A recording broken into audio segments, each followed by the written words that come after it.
Jiwaku merindukanmu, ya Allah yang hidup. Jiwaku haus kepadamu, ya Allah yang hidup. Jiwaku merindukanmu, ya Allah yang hidup. Jiwaku haus kepadamu, ya Allah yang hidup. Ku bersyukur kepadamu, sumber pengharapanku, penolongku, ya Allahku, tiada yang sepertimu.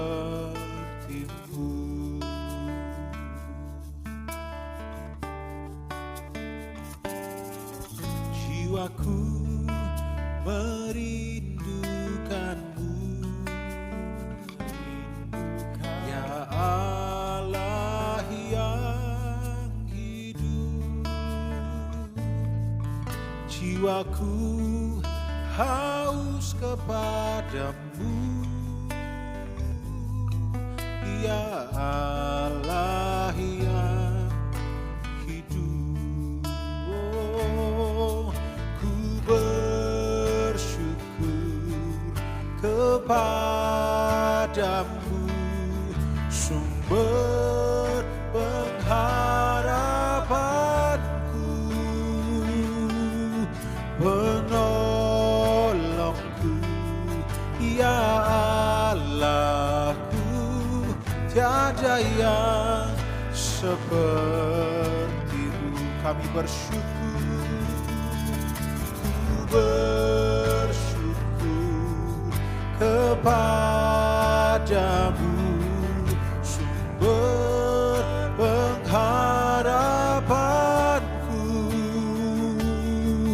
penolongku, ya Allahku, tiada yang sepertimu.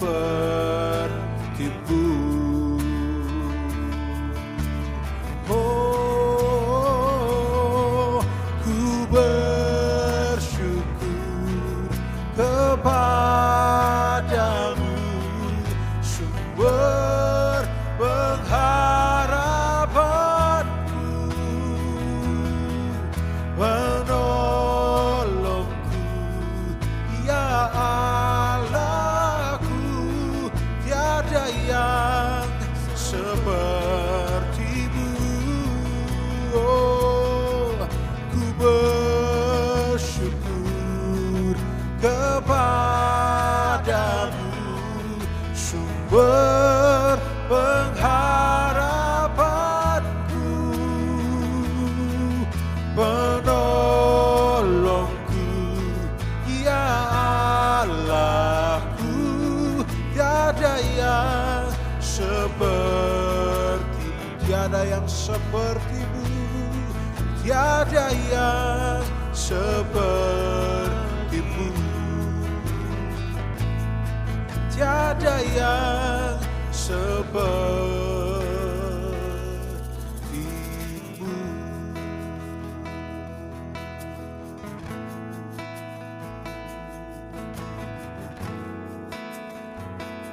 Oh, haleluya.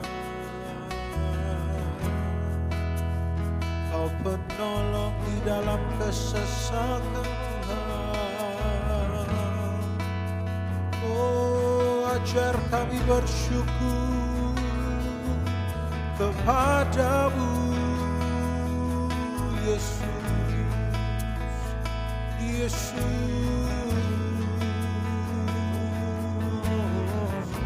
Oh, haleluya. Sumber pengharapan kami yang tak pernah gagal. Haleluya. Terpujilah nama-Mu Yesus. Oh,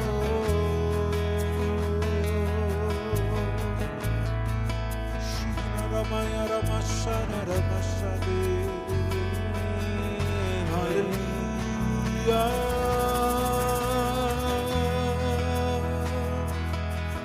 Kami bersyukur Tuhan. Terima kasih Yesus. Terima kasih Yesus. Terima kasih. Oh,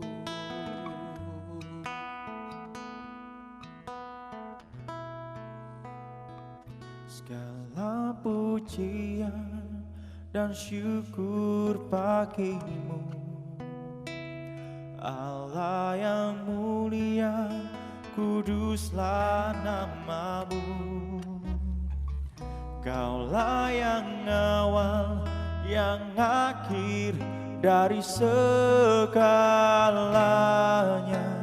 Yesus, Kaulah pujian bagiku. Segala pujian dan syukur bagimu, Allah yang mulia, kuduslah nama-Mu. Kaulah yang awal, yang akhir dari segalanya. Yesus, Kaulah pujian bagiku.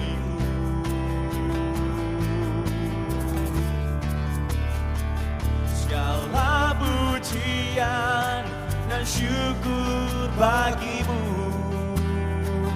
Allah yang mulia, kuduslah nama-Mu. Kaulah yang awal, yang akhir dari segalanya. Yesus, Kaulah pujian bagiku. Segala pujian dan syukur bagimu,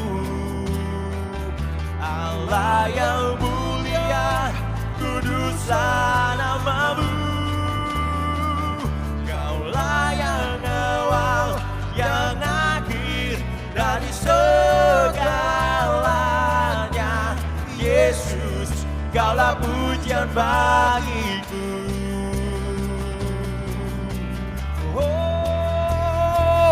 Segala pujian dan syukur bagimu, Allah yang mulia, kuduslah nama-Mu. Kaulah yang awal, yang akhir dari segalanya. Yesus, Kaulah pujian bagiku. Kaulah yang awal, yang akhir dari segalanya. Yesus, Kaulah pujian bagiku. Kaulah yang awal, yang akhir dari segalanya. Yesus, Kaulah pujian bagiku.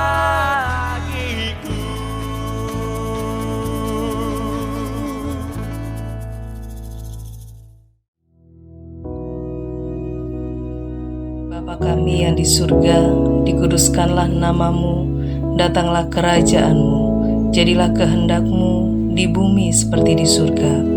Berikanlah kami pada hari ini makanan kami yang secukupnya, dan ampunilah kami akan kesalahan kami, seperti kami juga mengampuni orang yang bersalah kepada kami. Dan janganlah membawa kami ke dalam pencobaan, tetapi lepaskanlah kami daripada yang jahat. Karena Engkaulah yang empunya kerajaan dan kuasa, dan kemuliaan sampai selama-lamanya. Amin.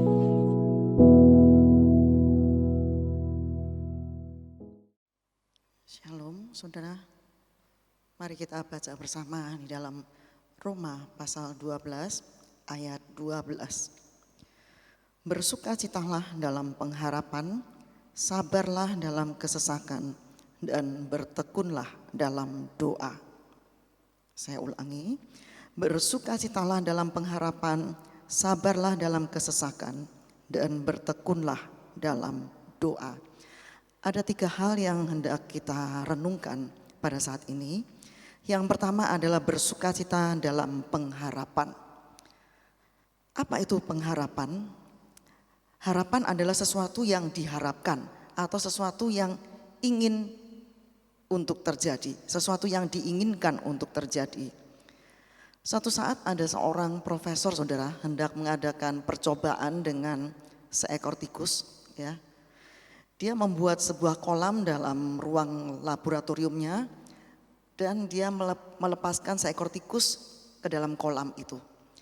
Dan ketika tikus ini sudah dilepaskan ke dalam kolam itu, maka lampu di dalam laboratorium itu dimatikan semua. Jadi gelap gulita keadaan di tempat itu. Nah, si tikus yang sudah ada di dalam kolam itu, dia berusaha untuk bisa keluar dari kolam itu, tapi dia tidak bisa. Karena gelap gulita dia tidak bisa keluar dari kolam itu, akhirnya tikus ini bertahan hidup hanya 3 menit di dalam kolam itu dan matilah dia. Kemudian tikus ini diambil oleh profesor itu dan dia mengganti dengan tikus yang kedua. Ketika tikus yang kedua ini dilepas ke dalam kolam itu, lampu di dalam laboratorium itu dinyalakan semua. Sehingga keadaan menjadi terang dan tikus ini mulai berusaha juga untuk keluar dari kolam itu. Dia mulai menyemangati dirinya sendiri. Karena terang jadi dia bisa melihat ujung dari kolam itu. Ketika sampai ujung dia gagal, dia menyemangati dirinya sendiri lagi. Aku pasti bisa keluar, aku pasti bisa keluar dari kolam ini. Demikianlah tikus yang kedua ini bertahan sampai 36 jam di dalam kolam itu. Saudara, mengapa tikus ini bisa bertahan sampai 36 jam? Karena tikus ini memiliki pengharapan, saudara. Karena keadaannya terang benderang, jadi dia punya pengharapan bahwa di ujung kolam itu dia nanti akan bisa meloncat keluar. Setiap kali itu dilakukan, walaupun akhirnya gagal. Saudara, kalau tikus saja membutuhkan pengharapan untuk hidup, apalagi manusia. Harapan ini penting sekali untuk dimiliki oleh semua manusia. Orang hidup yang tidak berpengharapan lagi akan melakukan perbuatan-perbuatan yang menakutkan seperti bunuh diri dan sebagainya. Harapan itu adalah landasan iman yang sejati. Orang yang beriman pasti memiliki pengharapan. Ibrani 11 ayat 1 dikatakan, iman adalah dasar dari segala sesuatu yang kita harapkan dan bukti dari segala sesuatu yang tidak kita lihat. Harapan adalah landasan iman orang percaya. Artinya harapan yang benar akan membawa kita menuju iman yang benar. Harapan ini berkaitan juga dengan janji Tuhan. Covenant bukan hanya saja perjanjian, tapi juga ikatan perjanjian. Ini berarti Tuhan mengikatkan perjanjiannya kepada kita supaya melalui ikatan perjanjian itu kita punya pengharapan dalam menjalani kehidupan. Abraham, saudara, adalah contoh orang yang mendapat covenant dari Tuhan. Allah mengadakan covenant dengan Abraham bahwa keturunannya akan menjadi seperti bintang di langit yang tak terhitung banyaknya. Dan Abraham mendapat janji itu pada usia 75 tahun. Untuk menjadi kenyataan janji itu, Abraham menunggu selama 25 tahun. Dan covenant itu digenapi oleh Tuhan. Saudara, kita tahu pada waktu Abraham menerima covenant dari Tuhan, perjanjian dari Tuhan, janji bahwa dia akan memiliki seorang anak. Bagaimana keadaan Sarah pada waktu itu? Sarah adalah seorang wanita yang mandul. Kita tahu bahwa kalau wanita mandul sudah nggak mungkin dia bisa melahirkan anak. Waktu Abraham menerima janji dari Tuhan waktu itu, Sarah juga sudah mati haid. Selain mandul, sudah mati haid. Tetapi iman Abraham ini luar biasa karena dia punya pengharapan di dalam Allah. Sampai dia berkata dalam Roma 4 ayat 18. Sekalipun tidak ada dasar bagi Abraham untuk berharap akan pengenapan janji Tuhan itu. Tetapi dia tetap percaya dan berharap bahwa janji itu akan menjadi kenyataan. Karena tidak ada yang mustahil bagi Tuhan. Walaupun kenyataan tidak mendukung akan pengenapan janji Tuhan itu. Karena Sarah selain mandul, dia juga sudah mati haid. Tapi Abraham tetap percaya kepada Tuhan bahwa Tuhan akan menggenapi apa yang sudah dijanjikannya. Saudara, mengapa kita harus bersukacita dalam pengharapan? Karena Allah kita itu mempunyai 4 sifat. Yang pertama, Allah tidak bisa gagal. Dalam Roma pasal 9 ayat 6a dikatakan, akan tetapi firman Allah tidak mungkin gagal. Firman Allah tidak mungkin gagal. Pada mulanya adalah firman. Firman itu bersama-sama dengan Allah dan firman itu adalah Allah sendiri. Jadi kalau firman Allah tidak mungkin gagal berarti bahwa Allah tidak mungkin gagal dalam memenuhi janji-janjinya dalam hidup kita. Yesaya 55 ayat 11. Yesaya 55 ayat 11 dikatakan di sana, demikianlah firmanku yang keluar dari mulutku, ia tidak akan kembali kepadaku dengan sia-sia, tetapi ia akan melaksanakan apa yang ku kehendaki dan akan berhasil dalam apa yang ku suruhkan kepadanya. Saudara, setiap firman yang keluar dari mulut Allah tidak pernah kembali dengan sia-sia, tapi firman itu akan berhasil melakukan apa yang dikehendaki oleh Allah. Manusia bisa gagal dalam menggenapi janji-janjinya. Contoh misalnya ada seorang pengusaha, dia berjanji akan membiayai hidup seorang anak yang tidak mampu. Tetapi suatu saat pengusaha ini mengalami kebangkrutan. Maka pupuslah harapan dari si anak yang tidak mampu tadi. Karena pengusaha ini tidak bisa lagi membiayai hidupnya. Manusia bisa gagal dalam menepati janjinya. Tetapi Allah kita tidak pernah gagal dalam mengenapi janjinya. Allah kita adalah Allah yang kaya bagi semua orang yang berseru kepadanya. Roma 10 ayat 12 dikatakan, sebab tidak ada perbedaan antara orang Yahudi dan orang Yunani. Karena Allah yang satu itu adalah Tuhan dari semua orang, kaya bagi semua orang yang berseru kepadanya. Filipi 4 ayat 19 mengatakan, Allahku akan memenuhi segala keperluanmu menurut kekayaan dan kemuliaannya dalam Kristus Yesus. Allah kita sanggup menggenapi janji-janjinya dan dia tidak pernah gagal mengenapinya. Yang kedua, mengapa kita harus bersukacita dalam pengharapan? Karena Allah tidak bisa berdusta. Bilangan pasal 23 ayat 19. Allah bukanlah manusia sehingga ia berdusta, bukan anak manusia sehingga ia menyesal. Masakan ia berfirman dan tidak melakukannya, atau berbicara dan tidak menepatinya? Allah kita adalah Allah yang tidak pernah berdusta. Oleh sebab itu kita harus tetap bersukacita dalam pengharapan.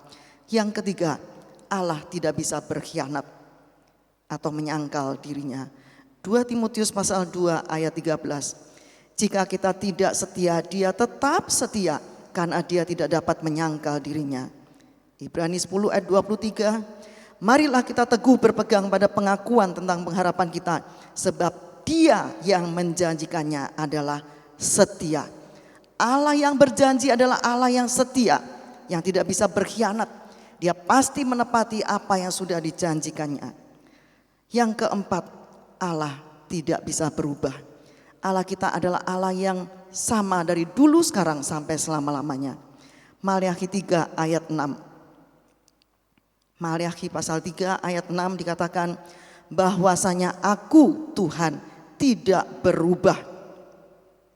Bahwasanya aku Tuhan tidak berubah. Ibrani 13 ayat 8 dikatakan Yesus Kristus tetap sama baik kemarin maupun hari ini dan sampai selama-lamanya. Allah yang kita sembah adalah Allah yang tidak pernah berubah. Dari dulu, sekarang, sampai selama-lamanya Dia tetap Allah yang sama. Allah yang berjanji dan yang akan menggenapi apa yang sudah dijanjikannya. Saudara, hadirat Tuhan juga adalah sumber pengharapan. Kalau kita baca dalam Roma 15 ayat 13 dikatakan, semoga Allah sumber pengharapan memenuhi kamu dengan segala sukacita dan damai sejahtera dalam iman kamu, supaya oleh kekuatan Roh Kudus kamu berlimpah-limpah dalam pengharapan. Perjumpaan secara pribadi dengan Tuhan itu adalah sumber pengharapan bagi kita. Oleh sebab itu, milikilah keintiman dengan Tuhan, karena perjumpaan secara pribadi dengan Dia itu merupakan sumber pengharapan bagi kita. Yang kedua, saudara, sabarlah dalam kesesakan. Di dalam menghadapi permasalahan hidup kita harus bersabar dan tabah. Orang yang berpengharapan adalah orang yang tetap teguh, sabar dalam menghadapi masalah. Cara pandang kita terhadap suatu masalah itu lebih penting daripada masalah itu sendiri, saudara. Kalau kita lihat sikap Daud dalam menghadapi Goliat, kita akan melihat bahwa Daud mempunyai cara pandang yang positif. Dia memandang Goliat bukan dari cara pandang manusia. Kalau secara manusia pasti Daud kecil hati. Wah, saya nggak bisa mengalahkan Goliat. Tapi Daud memiliki cara pandang yang positif. Dia memandang Goliat sebagai kecil di hadapan Allah, karena dia mempunyai Allah yang besar. Itu bisa kita lihat dalam 1 Samuel. 1 Samuel pasal 17 ayat 45 sampai 47. Tetapi Daud berkata kepada orang Filistin itu, yaitu Goliat, engkau mendatangi aku dengan pedang dan tombak dan lembing. Tetapi aku mendatangi engkau dengan nama Tuhan semesta alam, Allah segala barisan Israel yang kau tantang itu. Hari ini juga Tuhan akan menyerahkan engkau ke dalam tanganku, dan aku akan mengalahkan engkau dan memenggal kepalamu dari tubuhmu. Hari ini juga aku akan memberikan mayatmu dan mayat tentara orang Filistin kepada burung-burung di udara dan kepada binatang-binatang liar, supaya seluruh bumi tahu bahwa Israel mempunyai Allah, dan supaya segenap jemaah ini tahu bahwa Tuhan menyelamatkan bukan dengan pedang dan bukan dengan lembing. Sebab di tangan Tuhanlah pertempuran, dan Ia pun menyerahkan kamu ke dalam tangan kami. Nah, inilah yang dialami oleh Daud. Dia sangat percaya bahwa Tuhan pasti menolong dia dalam menghadapi Goliat, sehingga dia tidak takut sedikit pun. Kalau kita memiliki pengharapan di tengah-tengah kesesakan, maka kita akan tetap teguh dan sabar. Namun kalau kita sudah kehilangan pengharapan, saudara, maka kita akan jatuh. Sebab pengharapan itu akan memberikan pada kita daya tahan yang luar biasa, sehingga kita tidak mudah frustrasi dalam menghadapi masalah. Di dalam Ibrani 6 ayat 19 dikatakan, pengharapan itu adalah sauh yang kuat dan aman bagi jiwa kita yang telah dilabuhkan sampai ke belakang tabir. Dalam ayat ini pengharapan diibaratkan sebagai sebuah jangkar dari sebuah kapal. Ketika sebuah kapal diterpa oleh angin kencang dan gelombang lautan, apakah yang akan dilakukan oleh nahkoda dan para awak kapalnya? Mereka akan segera menurunkan layar dan kemudian melemparkan jangkar itu ke dalam dasar lautan. Ketika jangkar itu sudah tertancap di dasar lautan, maka kapal itu akan bisa tetap tenang, tidak takut tenggelam, karena ada jangkar yang sudah menyanggahnya, yang sudah dilemparkan ke dasar lautan. Begitu juga dengan kita, saudara. Ketika kita menghadapi masalah, kita harus memiliki jangkar yang kuat itu, agar kita tidak tenggelam. Apakah jangkar itu? Jangkar itu adalah pengharapan kepada Allah yang Maha Kuasa. Dan yang terakhir, yang ketiga, bertekunlah dalam doa. Dalam hal ini maksudnya kita harus berdoa secara kontinu, terus menerus. Kalau kita belum mendapat jawaban atas doa kita, jangan kita merasa kecewa, jangan kita merasa lelah untuk berdoa, tapi terus berdoa. Sebab pengharapan di dalam Yesus itu tidak pernah mengecewakan. Dia akan membuat segala sesuatu indah pada waktunya. Markus 11 ayat 24 dikatakan, Markus 11 ayat 24, karena itu aku berkata kepadamu, apa saja yang kamu minta dan doakan, percayalah bahwa kamu telah menerimanya, maka hal itu akan diberikan kepadamu. Kita harus percaya bahwa apa yang kita doakan itu pasti dijawab oleh Tuhan. Doa orang yang benar bila dengan yakin didoakan sangat besar kuasanya. Oleh sebab itu jangan pernah lelah dalam berdoa, terus tekun di dalam doa. Maka kita akan melihat jawaban Tuhan itu atas segala doa-doa kita. Amin. Terima kasih Tuhan untuk firman yang telah kami dengar pada saat ini. Ajarkan kami untuk selalu memiliki pengharapan di dalam Engkau. Karena pengharapan di dalam Engkau itu tidak mengecewakan. Ajar kami terus bertahan di dalam Engkau di tengah-tengah kami menghadapi kesesakan. Ajar kami bersukacita di dalam pengharapan, sabar di dalam kesesakan, dan terus bertekun di dalam doa. Maka kami akan melihat kemenangan itu menjadi bagian dalam hidup kami. Terima kasih Tuhan, terima kasih. Biar berkat dari Bapa, kasih Yesus Kristus, dan persekutuan Roh Kudus menyertai saudara semua. Sampai Maranatha, Yesus datang kembali. Dalam nama Yesus Kristus. Amin. Tuhan memberkati.